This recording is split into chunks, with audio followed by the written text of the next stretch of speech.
بسم اللہ الرحمن الرحیم۔ ایک انسان کو کیسے جج کیا جائے کہ وہ ترقی اور کامیابی کے راستے پہ گامزن ہے، ہو جائے گا یا ادروائز؟ ہم اپنے بارے میں بھی دیکھ سکتے ہیں اور اپنے پیاروں کے بارے میں بھی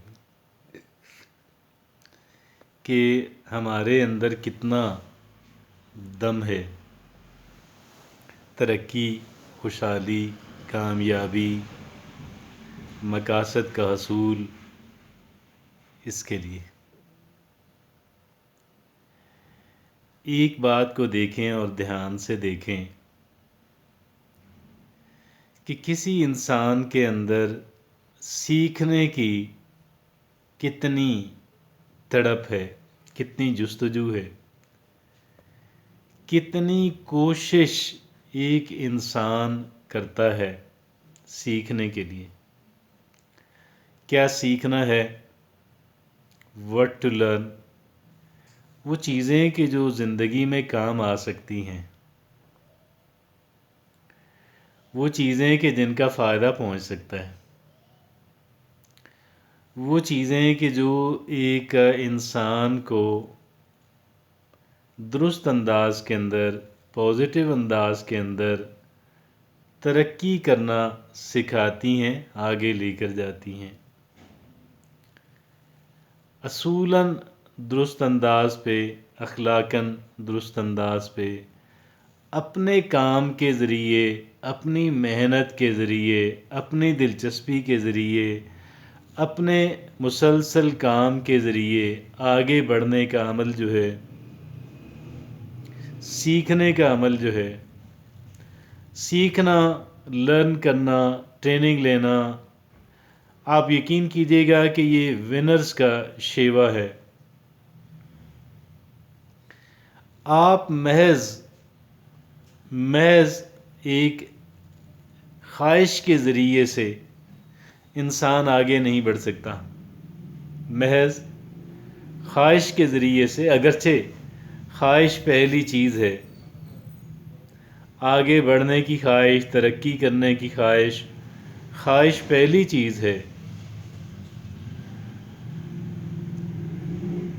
اور ارادہ اگلی۔ خواہش اور ارادے کے اندر فرق ہوتا ہے۔ خواہش میں انسان کہتا ہے کاش یہ حاصل ہو جائے، ارادے میں کہتا ہے کہ میں اس کے لیے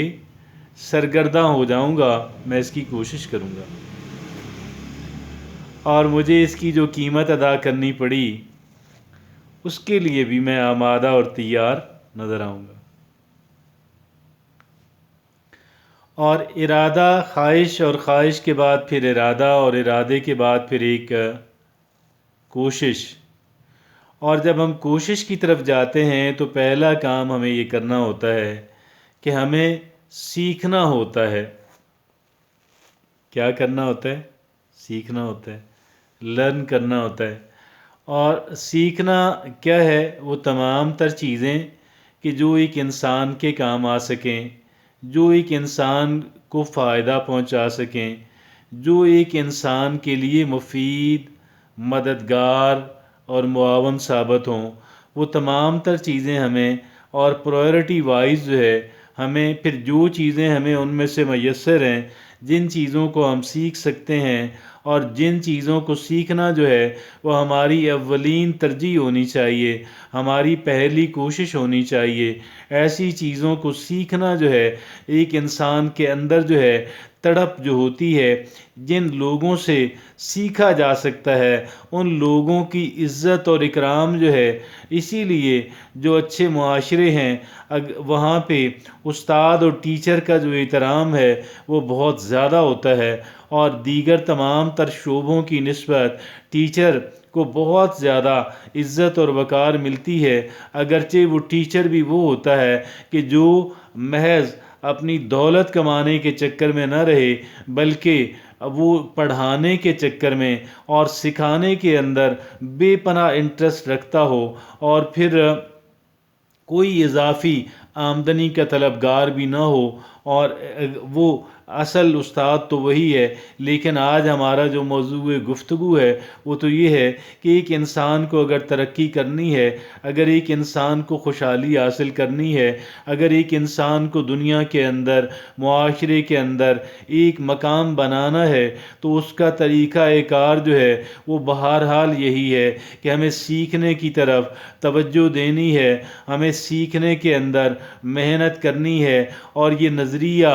بالکل غلط ہے کہ میں جو ہے ایک خاص عمر تک ہی سیکھ سکتا ہوں اور اس سے آگے پھر میری سیکھنے کی عمر ختم ہو گئی۔ درست بات تو یہ ہے کہ ایک خاص عمر تک ایک انسان فل ٹائم اسٹوڈنٹ رہتا ہے، اور وہ فل ٹائم اسٹوڈنٹ رہنا جو ہے اس کے بعد بقیہ زندگی جتنی بھی اللہ نے اس کو عطا کی ہے، وہ تمام تر زندگی جو ہے اب پارٹ ٹائم سیکھنے میں، جزوی طور پہ سیکھنے میں، کیونکہ اب کام بھی کرنا ہے اور سیکھنا بھی ہے۔ ایک سیکھنا وہ ہے جو ہم اپنے مشاہدات کے ذریعے، اپنے تجربات کے ذریعے سیکھتے ہیں، اور دوسرا سیکھنا یہ ہے جو ہم مطالعہ کر کے، ہم اسٹڈی کر کے، ہم مختلف افراد سے کوئی اسکل سیکھ کر کے ہم جو سیکھتے ہیں۔ میں یہ سمجھتا ہوں لرننگ کی تمام تر اور زیادہ سے زیادہ وہ جو ذرائع ہیں ان کو جاری رہنا چاہیے۔ ہاں، فل ٹائم سیکھنے کی عمر یقیناً ختم ہو گئی، اور اب جو ہے ایک انسان اگر ترقی کر پائے گا، ڈیولپ ہو پائے گا، کس سمت کے اندر، کس شاہراہ کے اوپر ایک انسان چل رہا ہے، اور کیا اس سے ایکسپیکٹڈ ہے، اس سے کیا توقع رکھی جا سکتی ہے، یہ بات اس انسان کا جو سیکھنے کا عمل ہے، اس انسان کو سیکھنے کے اندر جتنی انٹرسٹ ہے، جتنی دلچسپی ہے، یہ بات تعین کرتی ہے کہ وہ انسان کس سمت کے اندر اور کس قسم کی کامیابی اور کامرانی جو ہے وہ حاصل کرنے جا رہا ہے۔ جزاک اللہ۔